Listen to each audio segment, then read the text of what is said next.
मित्रांनो, अनेक वेळा असेही होत असते की एखादी व्यक्ती प्रॉपर्टी खरेदी करते.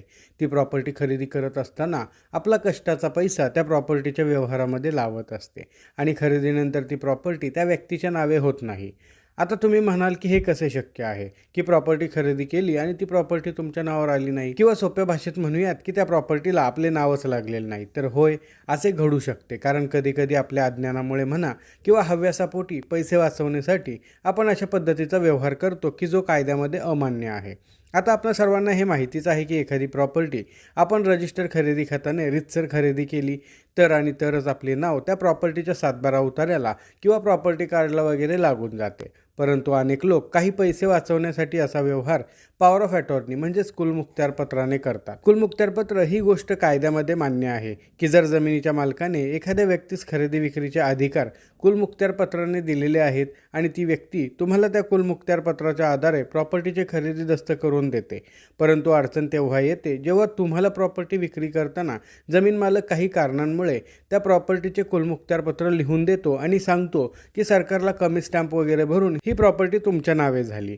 आता ज्यावेळेस गुंठेवारी कायदा लागू झाला, म्हणजे ज्यावेळेस गुंठ्यांमध्ये प्रॉपर्टीची खरेदी विक्री बंद झाली, त्यावेळेस असे अनेक व्यवहार झाले. अशा व्यवहारांमध्ये जमीन मालक खरेदी घेणाऱ्याला 3-4 वेगवेगळे दस्तऐवज बनवून देतो. त्यापैकी पहिला कागद म्हणजे ॲग्रीमेंट म्हणजेच करारनामा.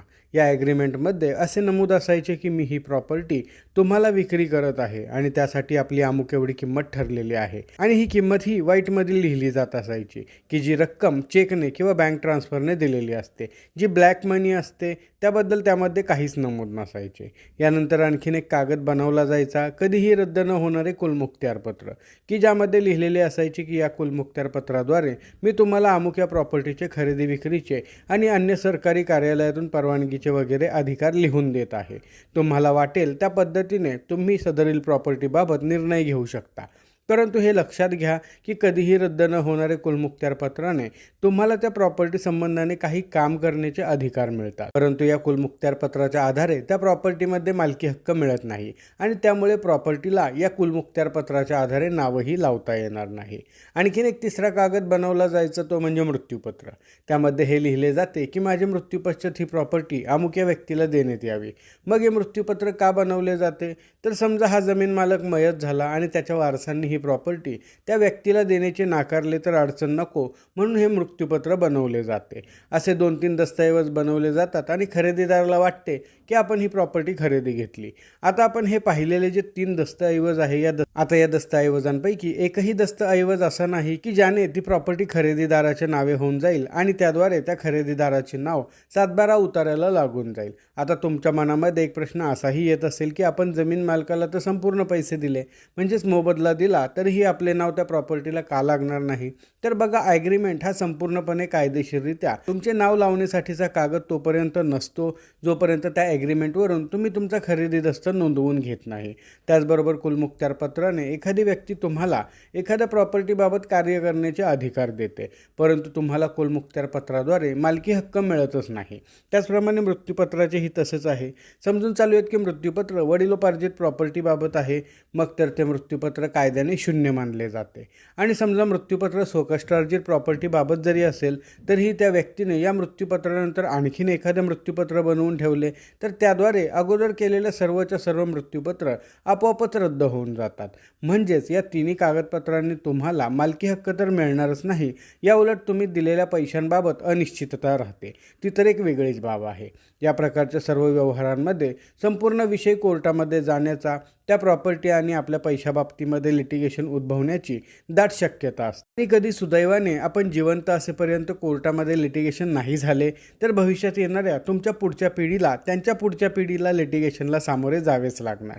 ही बाब अत्यंत खरी आहे. आणखीन एक असाही प्रश्न आपल्या मनामध्ये येत असेल की हे सर्वच्या सर्व व्यवहार कायदेशीर मालकी आपणास देणार नाहीत, तसेच भविष्यात आपणास अडचणीत आणतील, तरी देखील हे असे व्यवहार का केले जातात? याचे सर्वात मुख्य कारण आहे पैशाचा हव्यास, आणि साध्या भाषेमध्ये आपण याला हावरेपणाही म्हणू शकतो. शकतो. खरेदीदाराला वाटते की मी प्रॉपर्टी खरेदी करणार आहे, तर मला त्या खरेदीच्या किमतीवर स्टॅम्प आणि नोंदणी फी भरावी लागेल आणि या प्रकारे व्यवहार केला तर माझे लाखो रुपये वाचतील.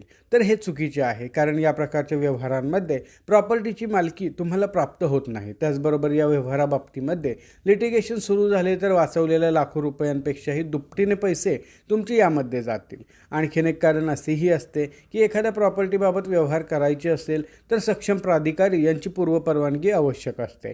त्याचप्रमाणे कधीकधी एखाद्या कायद्यानुसार एखाद्या प्रॉपर्टीची खरेदी विक्री बंद केलेली असते. जसे की आता नुकतेच तुकडेबंदी कायद्यामध्ये बदल केला गेला आणि पूर्वी तुकड्यांमध्ये जे व्यवहार होते ते कायद्याने बंद केले गेले. मग ज्या ठिकाणी असे तुकड्यांमध्ये जमिनीचे भूखंड मिळायचे ते पर्यायाने स्वस्त मिळायचे आणि यामुळे अनेक लोक या प्रकारे व्यवहार करून आता अडकून बसलेले आहेत. आणखीन एक आणि महत्त्वाचे कारण म्हणजे ब्लॅक मनी. असेही होऊ शकते की खरेदीदाराकडे खूप सारा ब्लॅक मनी आहे, त्यामुळेही असा व्यवहार केला जाऊ शकतो की ज्यामुळे सरकारला आपल्या ब्लॅक मनीबाबत कळणार नाही. आणखीन अन्यही कारणे असू शकतात की ज्यामुळे माहिती असूनही असे व्यवहार केले जातात.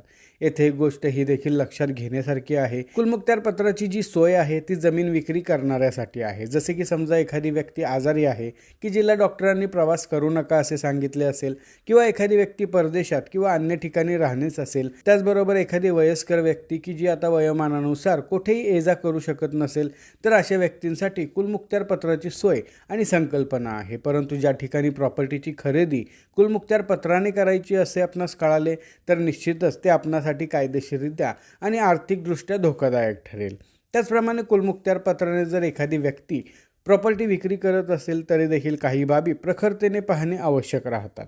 त्यापैकी मुख्य बाब बघण्यासारखी आहे की जर एखाद्या व्यक्तीने कुलमुखत्यार पत्राने प्रॉपर्टी विक्रीचे संपूर्ण अधिकार रमेशला दिलेले असतील आणि रमेशने 12 डिसेंबरला ती प्रॉपर्टी सुरेशला विक्री केलेली असेल आणि असे कुलमुखत्यार पत्र देणारी व्यक्ती 12 डिसेंबर म्हणजेच खरेदीच्या दिवशी किंवा त्या अगोदरच मयत झाली तर तुमचा व्यवहार बेकायदेशीर मानला जातो. कारण एखादे कुलमुखत्यार पत्र लिहून देणाऱ्या व्यक्तीच्या मृत्यूनंतर आपोआपच संपुष्टात येते. त्यामुळे कुलमुखत्यार पत्रान्वये प्रॉपर्टी खरेदी घेत असाल तर कुलमुखत्यार पत्र लिहून देणारी व्यक्ती तुमच्या व्यवहाराच्या वेळेस जिवंत आहे या बाबतीमध्ये खात्री करून ती घेतली पाहिजे.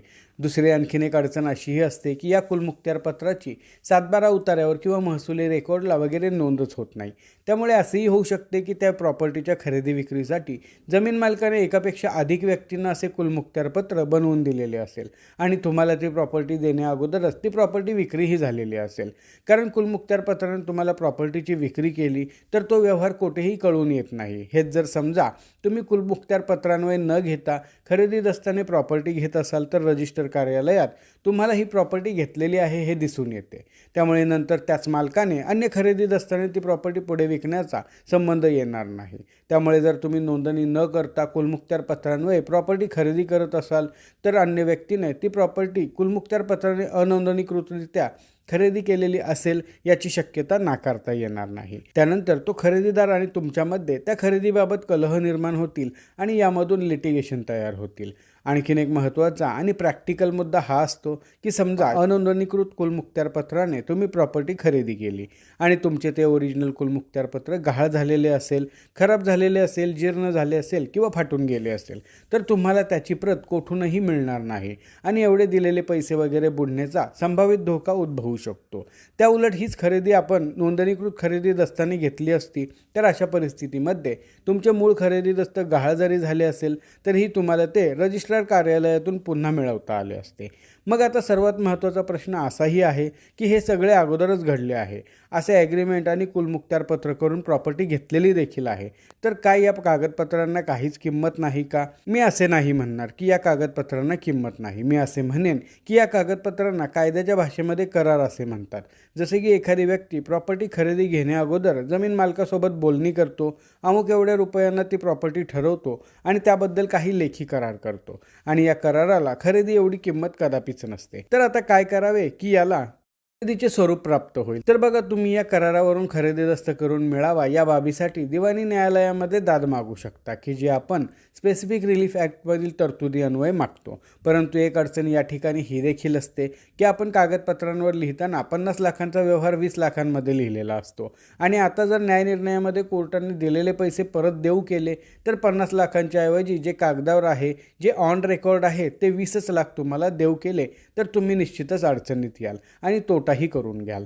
त्यामुळे आपणाला स्वतःला प्रॉपर्टी खरेदी करताना फसवणुकीतून वाचायचे असेल तर आपणास लक्ष दिले पाहिजे की ज्या ठिकाणी कुलमुखत्यार पत्राद्वारे प्रॉपर्टी हस्तांतरित केली जात आहे त्या ठिकाणी आपणास जास्तीत जास्त काळजीपूर्वक आणि कायदेशीररित्या अगोदर व्हिडिओमध्ये सांगितल्याप्रमाणे बाबी लक्षात घेतल्या पाहिजेत आणि सतर्कही राहिले पाहिजे। तर मित्रांनो, अशा प्रकारे आजच्या व्हिडिओमध्ये आपण कुलमुखत्यार पत्रान्वये तुम्ही जर एखादी प्रॉपर्टी खरेदी करत असाल किंवा त्यावरील काय परिणाम होतील, दुष्परिणाम होतील याबाबत सविस्तर माहिती घेतलेली आहे। आजच्या व्हिडिओमध्ये आपण येथेच थांबणार आहोत। पुन्हा भेटू अशाच एका माहितीपर व्हिडिओमध्ये। तोपर्यंत नमस्कार।